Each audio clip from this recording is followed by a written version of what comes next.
How to fix Shopify error 1001. I'm going to show you how you can easily fix Shopify error 1001. First, open the Play Store and search for Shopify. Now check if your app is up to date. If not, tap Update to install the latest version. Next, go to your mobile settings and tap on Connections. Make sure your internet connection is stable.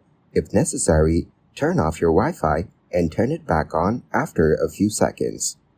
Now turn on airplane mode for a moment, then turn it off and reconnect to your Wi-Fi. After that, go back to the settings and tap on Apps. Scroll down to find Shopify, then tap on it. Now tap on Storage, then tap on Clear Cache. Next, tap on Clear Data to remove any residual data. Go back to Settings and tap on Software Update. Ensure your device is updated to the latest version. Tap on Download and install if an update is available. Finally, restart your device and check if the error is fixed.